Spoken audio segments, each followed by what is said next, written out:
Hi everyone and welcome back to my channel. We are in my new studio. I have a whole lot to go over with you guys and I'll get into that later, possibly in another video. But I have had a recent change of surroundings and it is no longer humid Palm Beach. We are in a very cold climate, so my skin has changed. There's a lot of new products that I've been loving and some things that I've had to adapt into my routine because again, humid Florida is very different than cold Colorado, and I'll get into that later. But today I want to go over some favorites that I have been obsessed with since my little relocation. My studio is not all done yet, but we're going to make do until we're completely set. So if that's something you're into, make sure to keep on watching, and don't forget to subscribe because I upload every other day. That'll be the best way to stay up to date on all the fun stuff I'm posting. So if you want to jump into some favorites with me, some products that I have been living with and obsessed with and have honestly made such a difference since my mini relocation, which is again, only about a week old. Stay tuned.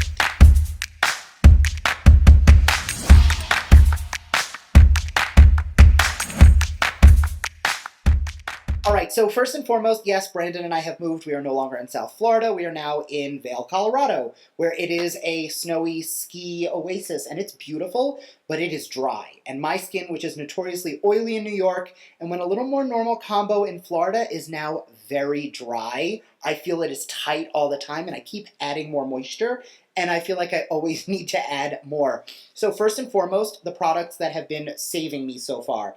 This is the Jouer Essential Lip Enhancer. Got this in a BoxyCharm. They've sent some in PR, and it's been a really good lip mask that I've been a big fan of for about a year and a half now. But I did not realize how good it was until we got to Colorado because my skin instantly dried out. My lips started to get chapped. Like it's at the point where we have a humidifier on when we sleep, which is something I've never had to do before. And it was super necessary. My lips have gotten so dry, and this has really helped to repair them. No issues, no peeling, no flaking. My lips feel nice and luscious. I do have a little bit of a crack right here because this was packed in a bag that didn't get shipped to us when we flew, so I didn't have it for a few days. Now that I've started using it, my lips have already started to bounce back. Next, I have been raving about the Rituals Shower Gel for, at this point, almost 2 years. It is one of my favorite products ever. They recently sent me a trio that they have, which I'll link down below, and I love them. But I did try a new scent. This one is Indian Rose and Sweet Almond Oil. It is the most delicious thing I have ever smelled. It is the same foaming body wash that I've ranted about a million times over. Still my favorite body wash, and it is so luxurious. And because it's foaming, it's nice and nourishing, and there's that almond oil in there, so it's a little more hydrating. Again, I feel like the message of today's video is I need hydration, and this is new. So I'm really excited for you all to come with me on a new skincare journey because every time I go to a new climate, I feel like I have to learn my skin all over again, and I'm kind of excited for it. Another thing Ritual sent me. So I love this, but the scent that I've been using the longest is this one right here. It is the Holy Lotus and White Tea. They actually sent me a room candle in the same fragrance, and it smells so delicious. I have not lit it yet because I have another Rituals candle lighting, which I'll talk about in a second. None of this is sponsored, by the way. It's just, I feel like this is one of those brands that I consistently talk about just because I do really love the products that much. It is such a luxe design. I don't know if you can see, but it has this ribbing on it and this really luxe logo. This is going to be really pretty, and you will see it back there as soon as I'm done burning through that candle. But the smell, even when I have it out of the box, fills the room. The odor is that strong. Odor makes it sound bad. The aroma is that strong.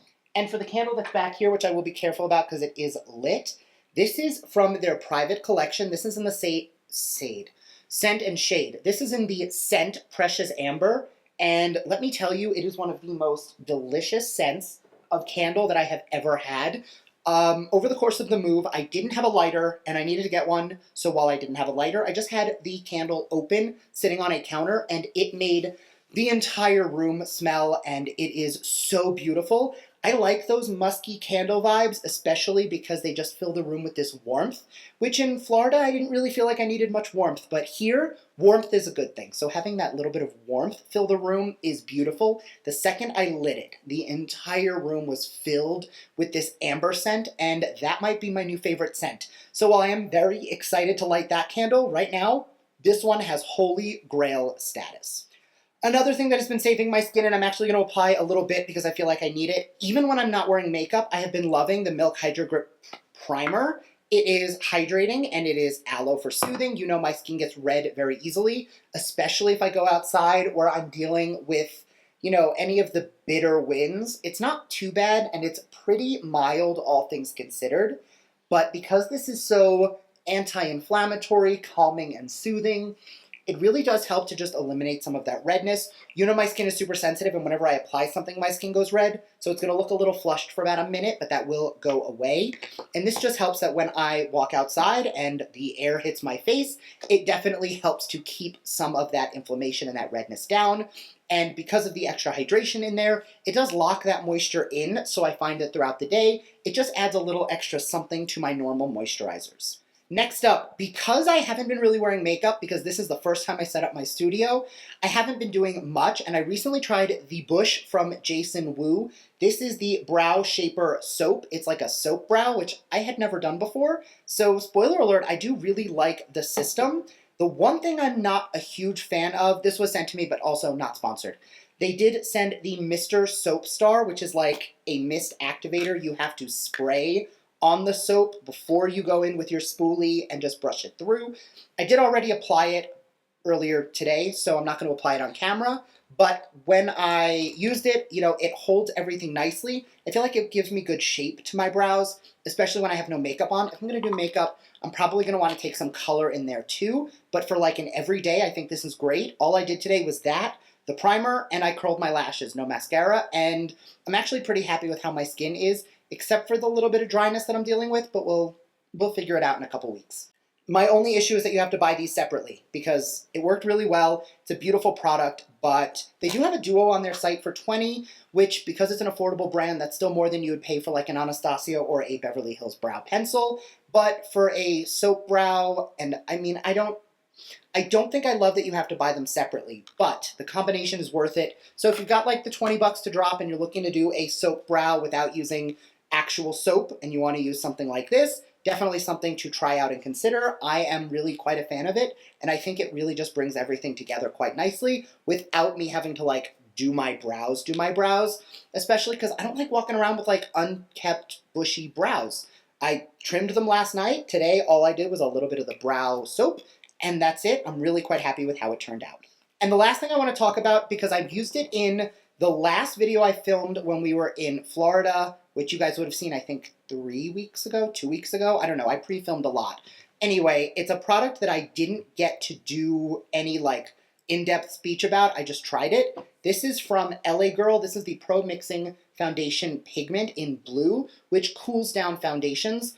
You guys know I have very cool toned skin. I have pink undertones. So in order for my foundations that are too yellow to not look too yellow on me, I have been mixing in this. I used it in that video, and I used it a few more times in Florida before we moved and before I packed up my studio, and I'm actually really happy with it because it's pretty sheer.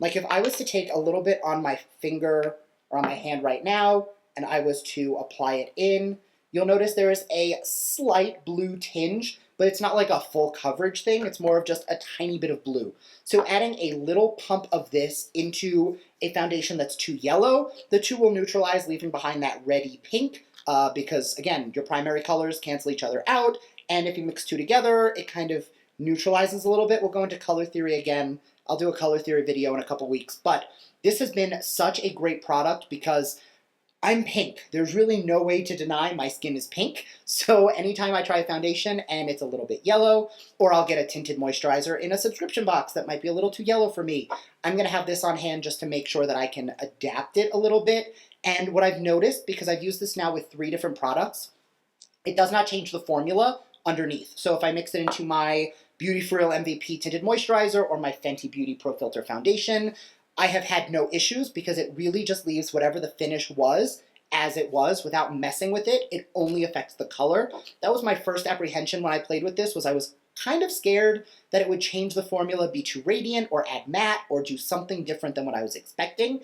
And honestly, I'm not mad at what it does at all. It is going to be one of those products that I will be keeping on hand forever, just to make sure that my foundation shade is always perfect. While we talk about foundation shades, can we talk about how upset I am that I'm going to lose? I know this doesn't look like I'm tan, but I promise for me this is tan, and I'm not excited to go back to the pastiness that I was in New York because I'm no longer in the Florida sun all the time. Anyway, thank you guys so much for watching. I hope you enjoyed this video. If you did, let me know. Leave me a comment about some of your favorites, because again, that's how I pick the product that I want to try, the things I'm on the hunt for. This product specifically was a recommendation from a commenter, so definitely please continue to leave your comments about the products you are loving, and I will see you all in my next video. Bye!